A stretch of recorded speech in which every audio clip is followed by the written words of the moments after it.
Nilait nila ang bus na araw-araw kong sinasakyan. Tinawag nila akong mahirap, cheap, at walang dating dahil lang doon. Narinig ko ang bawat bulong-bulungan, ang bawat mapanuyong tawa. Pero sa loob-loob ko, umiti lang ako, dahil ang bus na kanilang nilalait, ang buong kumpanya ng bus na iyon, ay pagmamay-ari ng pamilya ko. Ngayon, malalaman nila kung sino talaga ako. At hindi nila magugustuhan ang katotohanan. Ako si Athena, at para sa maraming nakakakilala sa akin, ako ang epitome ng isang simpleng dalaga. Biniyayaan ako ng kagandahan, maputi, may mahabang buhok, at mga matang madalas purihin dahil sa kinang nadala nito. May tindig akong kahit simpleng damit lang ang suot ay kapansin-pansin pa rin. Fresh graduate ako noon, nagsisimula pa lang sa aking karera sa isang prestihiyosong korporasyon sa Makati. Ang buhay ko ay, sa mata ng marami, ordinaryo. Pero ang totoo, malayo iyon sa katotohanan. Ang pamilya ko ang nagmamay-ari ng isa sa pinakamalaking bus company sa Pilipinas. Hindi lang basta bus company, ito ang backbone ng transportasyon sa malaking bahagi ng Luzon, Visayas, at Mindanao. Mayroon kaming mga sasakyan na pwedeng iparada mula rito hanggang sa dulo ng kalsada. Pero ako, mas pinili kong mamuhay ng simple. Ayoko ng spotlight, ayoko ng mga pribilehiyo na dala ng aming apelyido. Gusto kong maranasan ang mundo sa tunay nitong anyo, nang walang filter ng yaman. Kaya naman, araw-araw, sumasakay ako ng bus papasok sa trabaho. Marami kaming driver at sasakyan na handang maghatid sa akin. Pero para sa akin, ang pag-commute ay hindi lang pagtitipid. Ito ay paraan para makasalamuha ang iba't ibang uri ng tao, maramdaman ang pulso ng syudad, at manatiling nakatapak ang mga paa ko sa lupa. Masaya ako sa bawat umaga na nakikipagsiksikan ako, nakikisama sa iba't ibang kwento, nakikinig sa mga balita sa radyo ng bus. Pakiramdam ko, mas nagiging buo ako bilang tao sa ganitong paraan. Mas nagiging totoo ako sa sarili ko. Sa opisina, hindi ko kailanman binanggit ang aming pamilya o ang aming kumpanya. Gusto kong makilala ako bilang Athena, ang masipag na empleyado, ang kaibigang maaasahan, hindi ang anak ng mayaman. Gusto kong magkaroon ng mga kaibigan na pahahalagahan ako kung sino ako, hindi kung ano ang meron ako. Ang simpleng buhay na pinili ko ay nagbigay sa akin ng kapayapaan at kaligayahan na hindi kayang bilhin ng anumang halaga ng pera. Akala ko magiging maayos ang lahat. Akala ko magiging pantay ang pakikitungo sa akin ng lahat. Pero nagkamali ako. Malaki ang pagkakamali ko. Doon nagsimula ang lahat. Hindi sa isang banggaan o isang sigawan, kundi sa isang mapanuyong titig at isang ngisi. Ang ngising iyon ay galing kay Cassandra. Si Cassandra, ang aking kasamahan na sa unang tingin ay perpekto. Maganda at palagi siyang nakasuot ng pinakamamahaling damit at alahas. Palagi siyang may daladalang branded na bag at nakaparada sa harap ng building ang kanyang makintab na sasakyan. Pero ang ganda niya ay nababalutan ng kayabangan na parang isang mamahaling balot ng candy na may mapait na lasa. Sa simula, civil lang kami. Paminsan-minsan, magpapalitan kami ng mga salita tungkol sa trabaho, pero madalas, may maririnig akong pabulong mula sa kanya tuwing dadaan ako. Hindi ko lang pinapansin, sinasabi ko sa sarili ko na baka hindi naman para sa akin ang mga komento niya. Pero unti-unti, naging mas direkta ang kanyang mga parinig. Isang hapon, pagkatapos ng trabaho, naglalakad ako patungo sa sakayan ng bus.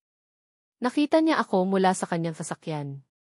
Ibinaba niya ang bintana at tinawag ako, Athena. Saan ka pupunta? Naglalakad ka? Ang layo pa ng sakayan ng bus dito, ah. May halong pagtawa ang boses niya, at nakita kong kasama niya ang isa pa naming kasamahan na si Leo, na nagpipigil ng tawa. Umiti ako. Oo, Cassandra. Exercise. Saka, masarap ang simoy ng hangin. Sumimangot siya at tumingin kay Leo. Grabe. Sa lagay na yan? Hindi ka ba napapagod? Kung ako sa'yo, bumili ka na lang ng kotse. Hindi naman sa nagmamayabang ako, pero itong sasakyan ko, komportable kahit may traffic. Hindi ka pagpapawisan. Ramdam ko ang init sa aking pisngi. Hindi dahil sa hiya, kundi sa inis. Alam kong sinasadya niya. Kanya-kanya naman tayo ng preference, Cassandra, kalmado kong sagot, kahit kumukulo na ang dugo ko. Nagtawanan sila ni Leo. Sa bagay, Iba-iba nga talaga tayo ng priorities. May mga tao kasing mas importante ang pamasahe kaysa sa convenience. Nagkibit-balikat siya, at saka umandar ang kanyang sasakyan, iniwan ako sa gitna ng daan, ramdam ang bawat patak ng pawis sa aking likod. Nandoon ako, nakatayo sa tabi ng kalsada, habang papalayo ang kanyang sasakyan. Ang mga salita niya ay nag-iwan ng marka. Hindi sa akin, kundi sa pagkatao niya. Sa pagkakataong iyon, naramdaman ko ang tunay na disgusto. Hindi ito simpleng asaran. Ito ay pagpapahiya. At ang pagpapahiya na iyon ang nagsindi ng apoy sa loob ko, isang apoy na unti-unting lumalaki, handang sumiklab. Mula ng araw na iyon, tila naging libangan na ni Cassandra ang pagpapakita ng kanyang kayabangan at ang panunukso sa akin. Sa tuwing may pagkakataon, hindi niya palalampasin na iparamdam sa akin na mas mababa ako sa kanya dahil sa pagbabas ko. Nagsimula siya sa mga subtle remarks, pero unti-unti, naging mas malakas, mas nakakainsulto. Isang araw, habang nagla-lunch break kami sa isang casual restaurant malapit sa opisina, nagkukwento si Cassandra tungkol sa kanyang bagong imported na sapatos. Nagkatinginan ang mga kasamahan namin, humahanga sa kanyang pagyayabang. Saka siya lumingon sa akin na para bang ako lang ang kulang sa grupo. Ikaw, Athena, sabi niya, habang sinisipat ang aking sapatos, hindi ka ba bumibili ng ganito? Mas matibay ito sa mga panglakad, lalo na't panay ang lakad mo papunta sa sakayan ng bus. Baka magkakalyo ka niyan. Ramdam ko ang pagkapahiya, hindi dahil sa sinabi niya, kundi dahil sa tawa ng ibang kasamahan namin. Nagkunwari akong abala sa pagkain. Okay lang ako, Cassandra. Mas importante sa akin ang convenience kaysa sa brand, kalmado kong sagot. Mumisi siya. Talaga? O baka naman hindi lang talaga kaya ng budget? Alam mo, Athena, kung nahihirapan ka sa pamasahe, sabihin mo lang. Hindi naman kami madamot. Baka pwedeng mag-ambagan kami para sa tricycle mo pa uwi. Doon, hindi na ako nakangiti. Tinaasan ko siya ng kilay. Salamat, Cassandra, sa concern. Pero hindi ko kailangan ng charity mo. Charity? Bulong niya sa sarili na sadyang pinaparinig sa lahat. Grabe, sensitibo naman. Nag-aalala lang ako sa'yo. Baka malate ka pa sa bus mo. Nagsimula na ring makisali ang iba. Silio, na ngayon ay halos anino na ni Cassandra, ay nagbiro nga, Athena. Baka ma-traffic pa ang bus. Paano kung kailangan mong umuwi agad dahil sa emergency tapos wala kang sasakyan? Ang mga salitang iyon, ang mga pagtawa nila, ay parang tumatago sa balat ko. Pakiramdam ko, naging sentro ako ng isang sirkus, at ako ang pinagtatawanan nilang clone. Hindi ako nagsasalita, pero sa loob ko, nagsisimula na akong magplano. Sa bawat tawa nila, sa bawat insulto, lalong lumalaki ang pagkadesidido kong iparamdam sa kanila ang matinding ganti. Nag-ipon ako ng galit, hindi para magwala, kundi para gamitin ito bilang enerhiya. Ang bawat pangungutya nila ay nagiging gasolina sa aking balak. Hindi nila alam na bawat pagpapahiya nila sa akin ay naglalagay ng pako sa kanilang sariling kabaong. Hindi nagtagal, ang mga pasaring ay naging malinaw na pang-aapi. Naging mas agresibo si Cassandra. Hindi na lang sa personal na asaran, kundi pati na rin sa trabaho, sinubukan niya akong pahirapan. Nagsimula siyang magkalat ng mga chismis na nahihirapan ako sa pera, na nangungutang ako sa mga kasamahan, at ito raw ay dahil sa aking bus life, na para bang ang paggamit ng bus ay simbolo ng kahirapan. Naalala ko isang umaga, habang nagmi-meeting kami ng aming team. Hindi pa nagsisimula ang meeting, nag-uusap-usap pa lang ang mga kasamahan. Biglang nagsalita si Cassandra, malakas para marinig ng lahat. Alam niyo ba, may naririnig akong chismis na may empleyado raw dito na nahihirapan sa bills niya. Kawawa naman. Sana raw ay hindi mag-resign para lang makahanap ng mas malaking sahod. Tumawa siya at tiningnan ako ng direkta. Alam kong ako ang pinapatamaan niya. Naramdaman ko ang pagbaba ng tingin ng mga kasamahan ko sa akin. Ang iba ay nagbulungan, ang iba ay nag-aalangan na tumingin sa akin. Ang sakit. Hindi sa chismis niya, kundi sa pagdududa na ipinupukol niya sa aking integridad. Hindi ako nagsalita sa meeting na iyon. Pero pagkatapos, nilapitan ko siya. Cassandra, kung may problema ka sa akin, sabihin mo ng direkta. Huwag kang gumagawa ng mga chismis na nakakasira sa reputasyon ng tao, mariin kong sabi. Tinaasan niya ako ng kilay. Wow, Athena. Defensive. Tinamaan ka ba? Sino ba ang nagbanggit ng pangalan mo? Baka kasi ikaw mismo ang nakakaramdam niyan. Umirak siya at umalis. Ang rurok ng lahat ay nangyari sa company Christmas party. Ito ang pinakamalaking event ng kumpanya, kung saan present ang lahat ng executives at managers. Nagkaroon ng raffle at nanalo ako ng isang high-end smart TV. Habang nasa stage ako para tanggapin ang premyo, narinig ko si Cassandra na sumigaw, "Wow, Athena. Congrats! Sana may paglagyan ka niyan sa inyo, o baka kailangan mo pang mag-rent ng jeep para maiuwi yan." Ang tawanan ng crowd ay nagpatigil sa akin. Nakatayo ako sa stage, nakatingin sa kanya.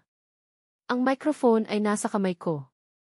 Narinig kong nagbulungan ang mga executives at nakita ko ang pagkunot ng noo ng CEO. Ito na. Hindi ko na kaya. Nagsimula akong magplano ng mas detalyado. Ito na ang hudyat. Oras na para ibalik ang lahat ng kahihiyan na ibinigay niya sa akin. Ang huling panunukso na iyon ay magiging simula ng kanyang katapusan. Ang kailangan ko lang ay ang perpektong tiempo. At alam ko na kung paano ko ito gagawin. Sa mga sumunod na araw, naging abala ako sa paggawa ng aking grand plan. Ito na ang sandali na matagal kong hinintay. Nakikipag-ugnayan ako sa aming legal team at sa aking ama, na siyang patriarch ng aming pamilya at kumpanya. Ipinaliwanag ko ang lahat ng pang-aapi ni Cassandra, ang kanyang pagiging mapagmataas, at ang kanyang patuloy na panunukso sa akin dahil sa aking pagbaboss. Sa una, nag-aalala ang aking ama, pero nang makita niya ang galit at determinasyon sa aking mga mata, sinuportahan niya ako ng buong puso. "Anak, hindi mo kailangang mag-aksaya ng panahon sa mga taong ganyan," sabi niya. "Pero kung ito ang paraan para matuto sila ng leksyon, sige. Ipakita mo sa kanila kung sino ka talaga." Nagkaroon ako ng ideya. Nalaman ko na ang kumpanya namin ay magkakaroon ng isang malaking shareholders meeting sa susunod na buwan. Hindi lang ordinaryong meeting, kundi isang pagpupulong na magdedesisyon sa mga bagong partnership at direksyon ng kumpanya. At ang isa sa mga inaasahang maging partner namin ay ang aming bus company. Ito ang perpektong tiempo. Kinontak ko ang aming ACC team at ang aming executives. Kinumbinsi ko sila na imbitahan ang CEO ng kumpanya ko at ang iba pang top executives sa meeting na iyon. Ang rason? Para raw mas maging formal ang bagong partnership at para mas makita nila ang aming operasyon. Hindi nila alam, ang totoong rason ay para saksihan nila ang pagbagsak ni Cassandra. Sa mga sumunod na linggo, nagpatuloy si Cassandra sa kanyang pagiging mapang-api. Mas lalo siyang nagmayabang, lalo na't siya ang napiling lead sa isang bagong, malaking proyekto sa opisina. Ang proyekto na iyon ay magpipresenta rin sa shareholders meeting. Ang akala niya, siya na ang bida. Ang hindi niya alam, ako ang direktor ng buong palabas, at siya ang magiging kontrabida na babagsak sa huli. Nagsimula akong mag-ayos. Nagpili ako ng aking isusuot, isang simpleng ngunit eleganteng dress, hindi kasing bongga ng kay Cassandra, pero may sariling dating. Nag-ayos ako ng buhok, nag-makeup ng bahagya. Hindi para bumalik sa dati kong kayabangan, kundi para ipakita ang sarili kong galing at lakas. Ang bawat detalye ng aking plano ay pinag-aralan ko. Ang bawat kilos ay maingat na inihanda. Ito ang sandali ng aking paghihiganti, ngunit hindi ito magiging marahas, kundi isang matamis na tagumpay ng katarungan. Sa bawat bus na dumaraan sa kalsada, nakita ko ang aking sarili na mas nagiging determinado. Ang bawat tawa ni Cassandra ay ngayon magiging luha ng kanyang kahihiyan. Dumating ang araw ng shareholders meeting. Ang bawat detalye ng aking plano ay umayon sa aking kagustuhan.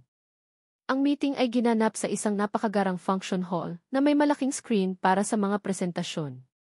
Nandoon ang mga matataas na opisyal ng kumpanya namin, ang mga executives, at syempre, ang aking ama at ang buong board ng aming bus company, ang Abella Transport Group. Kasama rin sa mga imbitado ang CEO ng aming kumpanya at ang iba pa naming managers, kasama si Cassandra. Nakaupo ako sa likuran, tahimik na nagmamasid. Nakita kong dumating si Cassandra, suot ang isang nakakasilaw na damit at mga alahas na kumikinang. Nakataas ang noo niya, ngumingiti sa lahat ng nakakasalubong niya, na para bang siya ang may-ari ng buong lugar. Nang makita niya ako, umisi lang siya at bahagyang umiwas ng tingin. Nagsimula ang meeting. Nagpresenta ang iba't ibang departments. Pagkatapos ng ilang presentasyon, tinawag na ang pangalan ni Cassandra para sa kanyang proyekto. Gaya ng inaasahan, ang kanyang presentasyon ay puno ng pagyayabang. Ang bawat salita niya ay nagpapakita ng kanyang kayabangan na para bang siya lang ang may kakayahan na gawin ang lahat ng sinasabi niya. Nagpaparinig pa rin siya kung minsan ay sumusulyap sa akin. Ang proyekto ko po ay mangangailangan ng pinakamodernong transportasyon, sabi niya habang nag-i-emphasize sa bawat salita. Hindi po natin pwedeng ipagkatiwala ito sa basta-bastang kumpanya, lalo na sa mga alam niyo na, pangkaraniwang bus na pwedeng masira sa gitna ng daan. May halong tawa siyang sumulyap sa akin at nagtawanan ang ilang kasamahan niya. Narinig ko ang bulong-bulungan. Ang mga mata ng mga executives ay nagsimulang maglibot, lalo na nang makita nila ako. Nang matapos ang presentasyon ni Cassandra, nagpalakpakan ang ilan. Ngunit bago pa siya makababa sa stage, tumayo ang CEO ng aming kumpanya. Si Mr. Reyes. Salamat, Miss De La Cruz, sabi ni Mr. Reyes kay Cassandra, para sa napakahusay mong presentasyon. Pagkatapos, lumingon siya sa akin, na ngayon ay nasa harapan na ako, nakatayo malapit sa board. Ngayon, nais kong tawagin sa harap ang isa pang napakatalinong babae sa aming kumpanya, na magbabahagi ng isang napaka-importanteng anunsyo para sa ating lahat. Ladies and gentlemen, please welcome Miss Athena Abella. Nagulat si Cassandra. Ang dati niyang mapagmataas ng ngiti ay napalitan ng pagkabigla. Nagsimula nang magbulungan ang mga tao. Narinig ko ang Abella. Parang pamilya Abella. Naglakad ako patungo sa harapan, nakangiti. Tinitigan ko si Cassandra ng direkta sa mata. Ang kanyang mukha ay namumutla at ang dati niyang self-assuredness ay nawala. Kinuha ko ang microphone. Magandang araw po sa inyong lahat, panimula ko, malinaw at buo ang boses. Para po sa mga hindi pa nakakakilala sa akin ng lubusan, ako po si Athena Abella. At bukod po sa pagiging kasamahan niyo sa kumpanyang ito, ako rin po ang panganay na anak ng may-ari ng Abella Transport Group. Boom! Isang malakas na "Oh my God" ang narinig ko mula sa audience. Nanlaki ang mata ni Cassandra. Ang kanyang bibig ay bahagyang nakabukas. Ang iba naman ay nakatulala. Ang board members ng aming kumpanya, kasama ang aking ama, ay nakangiti. At para po sa mga nagdududa sa aming kumpanya, patuloy ko, tumitingin direkta kay Cassandra. Ang Abella Transport Group ang isa sa mga pinakamatatag at pinakamaasahang transport network sa buong Pilipinas. Ang aming mga bus ay hindi lamang moderno at komportable, sila rin ang naghahatid ng milyon-milyong Pilipino araw-araw sa kanilang mga trabaho, paaralan at pamilya. At sa totoo lang po, masarap pong sumakay ng bus. Masarap magmasid sa paligid, makinig sa mga kwento ng ordinaryong Pilipino, at maranasan ang tunay na buhay. Lumapit ako kay Cassandra, isang hakbang sa bawat salita. Hindi po sukatan ng pagkatao ang uri ng sasakyang ginagamit. Hindi po basehan ng halaga ng isang tao ang kanyang kayamanan. Ang tunay na yaman ay nasa kung paano ka magbigay ng respeto, kung paano ka makisama, at kung paano mo pahalagahan ang bawat tao, mayaman man o mahirap. Pumikit si Cassandra at nakita ko ang pagpatak ng kanyang luha. Hindi na ito luha ng inis, kundi luha ng matinding kahihiyan. Ang kanyang balat ay mas maputi pa sa pader. Nakatingin ang lahat sa kanya. Sa loob po ng ilang buwan, sabi ko, lumakas ang aking boses, araw-araw, pinagtatawanan ako dahil nagbabas ako. Nilait ako, ininsulto, at pinaghihinalaan dahil lang sa simpleng desisyon kong mag-commute. Akala nyo, mahirap ako. Akala nyo, wala akong silbi. Ang hindi nyo alam, habang pinagtatawanan nyo ako, ang bawat bus na dumadaan sa harapan ninyo, ang bawat bus na kinatatakutan ninyong masakyang pag-uwi, ay pagmamay-ari namin. Nag-iba ang tingin ng mga tao. Mula sa pagkabigla, napalitan ito ng paghanga. Ang iba ay tumango-tango. Si Cassandra, nakatayo pa rin, ngunit halos bumagsak na sa kahihiyan. Lumakad ako pabalik sa podium, at inabot ko ang mikropono kay Mr. Reyes. Ngumiti siya sa akin nang may paghanga. Sa huli, nanalo ang aking proyekto, hindi lang dahil sa galing ko, kundi dahil sa katotohanan. At si Cassandra, ang kanyang pagmamataas ay nagdala sa kanya sa kanyang sariling hukay. Pagkatapos ng araw na iyon, hindi na nakita si Cassandra sa opisina. Nabalitaan ko na agad siyang nag-resign, marahil dahil sa matinding kahihiyan na naramdaman niya sa harap ng napakaraming tao, lalo na sa harap ng CEO at ng mga board members. Ang mga dating kasamahan ko na nakikisali sa panunukso ay lumayo, at ang ilan naman ay lumapit sa akin upang humingi ng paumanhin na maihalong pagkailang at paggalang. Ramdam ko ang tunay na pagbabago sa kanilang pakikitungo. Hindi ko binago ang aking pamumuhay. Nagbabas pa rin ako papasok sa trabaho. Ngayon, wala nang nangangahas na tumawa. Kung minsan, may nakakasabay pa akong kasamahan na nagtatanong kung saan ang tamang sakayan na dati ay hindi nila pinapansin.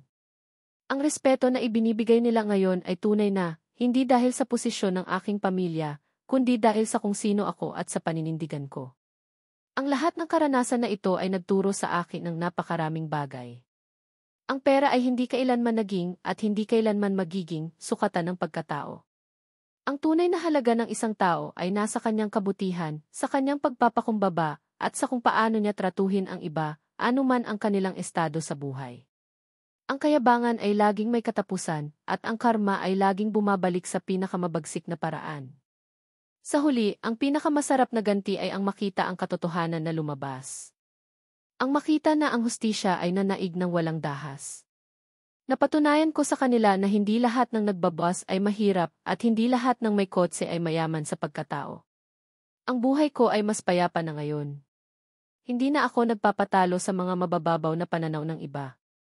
At alam kong sa bawat bus na dumaraan, mayroong aral na dapat matutunan, ang aral ng pagiging totoo, ang aral ng pagpapakumbaba, at ang aral na ang totoong kapangyarihan ay hindi sa kung ano ang ipinapakita mo, kundi sa kung ano ang itinatago mo.